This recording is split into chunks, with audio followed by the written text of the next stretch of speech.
My dad raised his bourbon, smiled at my brother, and said loud enough for everyone to hear, "This is the son who carries our family name." Then his eyes slid to me, flat, cold. "And my daughter," he added. "She's a burden, always has been." People laughed, glasses clinked. Something inside my chest shifted. Not a break exactly, but a clean, hard line of clarity. I didn't defend myself. I didn't stand up. I didn't leave. I stayed seated. I stayed silent, because behind him, the TV suddenly went black, then flashed red. Breaking news. My father's hand trembled just slightly, enough for me to notice.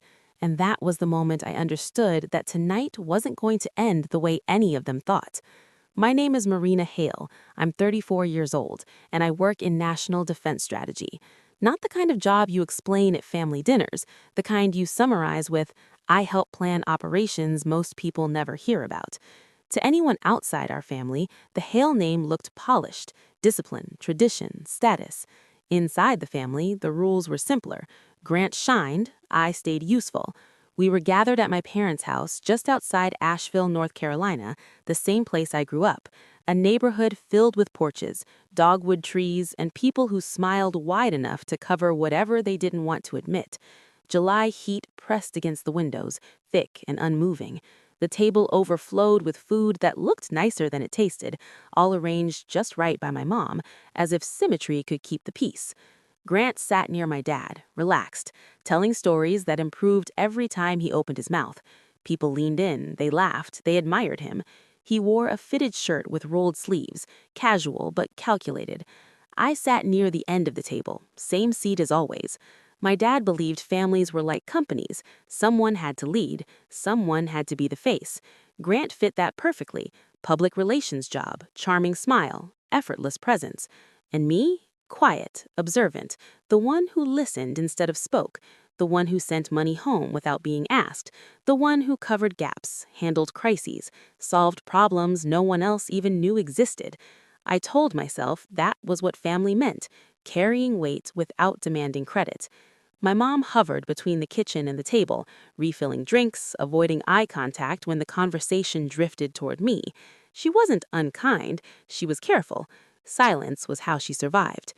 Growing up, I learned early what got praised and what didn't. Grant's achievements went on the wall, mine went in drawers. If I called home with good news, the calls were short. If Grant needed anything, everyone rearranged their schedules. Still, that night, some part of me hoped. Hope is stubborn. It stays even when it shouldn't. I thought maybe this dinner was just a dinner. Maybe my dad would keep it light. Maybe my name wouldn't come up. Maybe that would be easier. I remember scanning the room, noticing how normal everything seemed. The hum of the AC, the scrape of forks, the way my dad cleared his throat. That was when I knew he was about to speak. Just get through this, I told myself. I had no idea how wrong I was. My dad stood slowly, the way he always did when he wanted attention. He lifted his bourbon. The room obeyed. Conversations thinned. Forks paused. Air tightened. "I just want to say something," he began, voice smooth, practiced. "Family matters. Legacy matters." He turned to Grant first, smiling that proud, rehearsed smile he used for family photos. "To my son," he said, raising his glass, "the one who carries our name with confidence, who represents us well, who makes us proud." Applause broke out easily. Someone whistled. Grant nodded modestly, fully accustomed to this. Then my dad's gaze slid to me. It wasn't anger, it was dismissal, like he was glancing at a product he didn't want to buy. "And my daughter," he paused. "Well, some people are meant to shine. Others are meant to carry weight." He let the silence sting before finishing. "She's a burden, always has been." A few uneasy laughs followed, the kind people make when they don't know what else to do. My pulse thudded in my ears. My nails pressed into my palms under the table. I could have spoken. I could have reminded them of the years I wired money home, the holidays I missed because I was serving, the nights I worked through weekends, the things I handled so no one else had to. But I didn't. I stayed still. I stayed silent. My mother lowered her eyes, folding a napkin that didn't need folding. Grant took a sip of his drink, avoiding my direction. Relatives glanced at me, then quickly away, as if eye contact might pull them into the guilt. Something settled in my chest then. Heavy, solid, not pain, clarity. This wasn't a misunderstanding. This wasn't a joke. This wasn't something that would be fixed with a conversation later. This was who they were. This was how they saw me. Not as a daughter, not as a sister, but as excess. My dad sat. Plates shifted. Someone changed the topic. Life tried to move forward, but I couldn't. I looked around that table and realized I had spent my entire life earning silence instead of respect, carrying responsibility like it was a flaw. I breathed slowly. If this was the story they wanted to build about me, fine. They had no idea how close they were to hearing the rest. The room attempted recovery. Questions about dessert, new drinks poured, chairs scraping. Laughter returned in thin pieces. I nodded when needed, breathing evenly, counting seconds the way I'd learned during operations. My dad was mid-sentence again. Another story about Grant, of course, when the TV flickered. At first, no one noticed. It had been on all evening, muted, just background noise. Then the screen went black, then bright red. Breaking news. My dad frowned like the interruption itself offended him. "What's this now?" he muttered, turning slightly.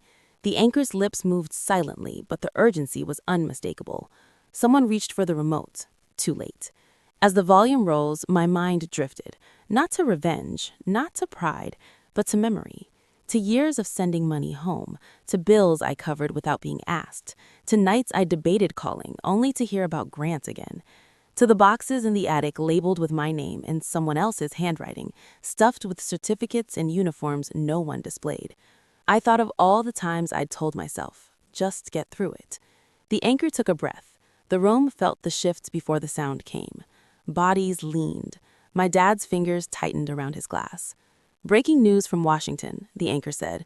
The screen changed to a government seal, waiting to be named. My mom finally looked up, face pale. I didn't blink.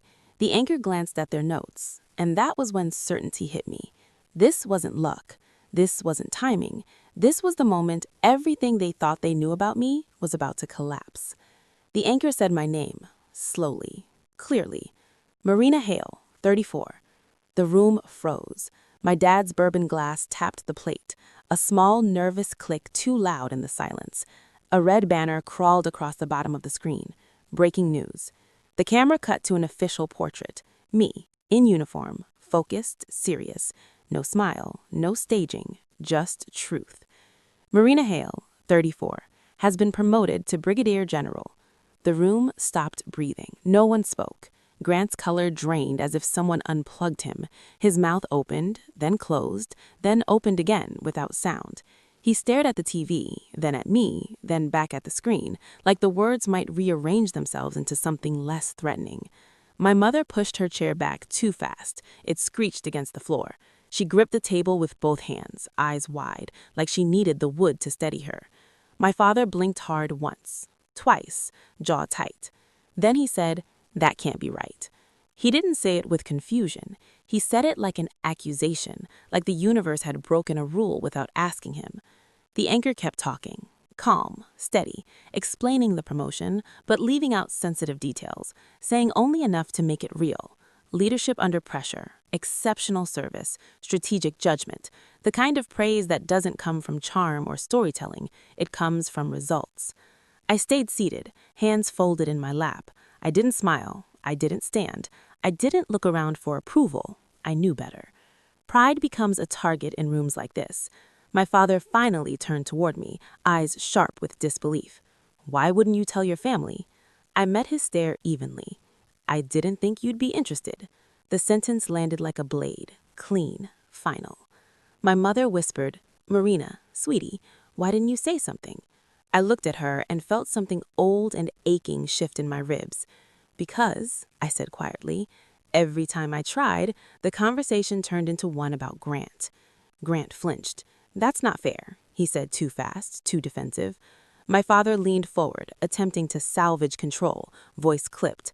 "Don't turn this into a competition. Tonight was about celebrating your brother." "It was about celebrating your favorite," I said, still calm, still quiet. Someone at the end of the table cleared their throat. A cousin looked down at her napkin like it suddenly required study. My father raised his bourbon again, as though he could toast his way out of consequences. "I was joking earlier." "I called you a burden," I replied. in front of everyone. He waved a hand dismissively. People say things. My jaw tightened. You didn't even use my name. Silence pressed in on the room. Grant leaned forward, voice strained.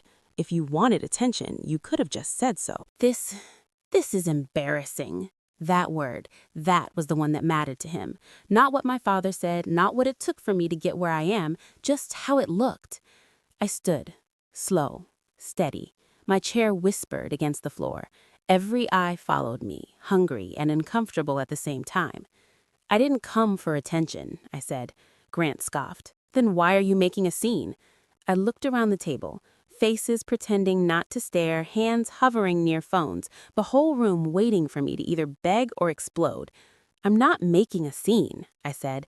I'm finally refusing to play mine. My father's voice dropped sharp.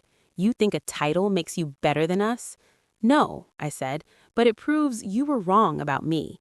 He stood too, trying to loom. Same old stance, chest forward, chin lifted, command posturing. Except I'd spent years briefing people who carried real authority, people who didn't need to belittle their own child to feel powerful. I raised you, he snapped. I provided. I let out a soft, bitter laugh. You provided a roof. I provided myself. My mother made a sound like a swallowed sob. She looked at her hands instead of me. I softened my tone, but not my point. Mom, you've watched this for years. You don't have to fight him, but you don't get to pretend you didn't hear it. Her eyes finally met mine, wet, guilty, silent. Grant shot up from his chair. You're being dramatic. I turned toward him. Dramatic is building your whole life around applause and panicking when someone else gets it. His face tightened. What do you want, Marina? I paused, letting the quiet stretch, letting everyone feel it. I want you to stop using me as the invisible part of your story. My father barked. What story? I didn't blink. The one where I send money home for years and you call it helping family, but it goes to maintaining Grant's image. The one where my accomplishments end up in boxes while his end up on walls. The one where I'm only valuable when I'm convenient. Grant's jaw flexed. That's not true. It is, I said, and tonight you proved it. Dad. My father's grip whitened on his glass. You're accusing us at the dinner table? No, I said. You accused me first. A beat of silence. Then my phone buzzed once in my pocket. One short vibration. A message I didn't need to read to understand. Tonight wasn't just a family insult anymore. It was public. It was recorded. It was already leaving this house. My father sensed it. His eyes flicked to the TV, then to the faces around him, then back to me. I leaned in just enough for only him to hear. You called me a burden because you thought I'd swallow it, like always. His throat bobbed as he swallowed instead. But now, I continued softly, people outside this house are going to start asking why my own family worked so hard to keep my name off the table. His bourbon glass shook again, visibly this time. Ants froze mid-bite. Someone's kid laughed in the living room at a cartoon, the sound sharp and wrong in the tension. Grant's knuckles turned white around his water glass. He looked pale, not sick, but exposed, stripped of the story he'd lived inside. My mother whispered, Marina, are you okay? And I realized she wasn't asking about my promotion. She was asking if I was about to break under the weight of their discomfort. I wasn't. I picked up my purse, looked at my father one last time. You wanted a toast, I said. Congratulations, you got one. He opened his mouth, but no sound came out. And in that hollow space, I understood something important. The real revenge wasn't in what I said, it was in what the truth would force them to answer for.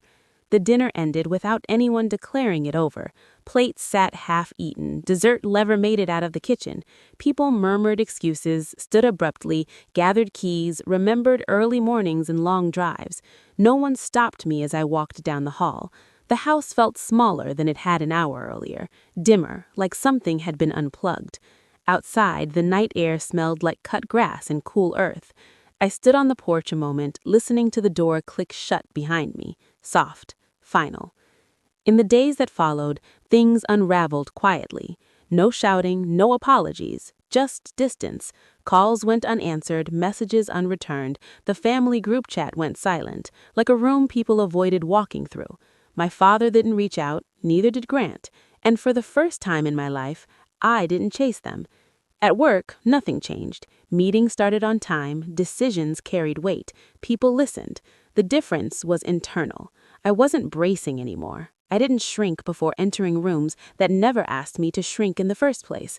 I bought a small piece of land outside Asheville. Nothing fancy, just quiet, space, something honest. I didn't lose my family that night. I let go of the version that only knew how to take. I used to think family was something you endured. Now I know it's something you choose. Walking away didn't make me colder, it made me clearer.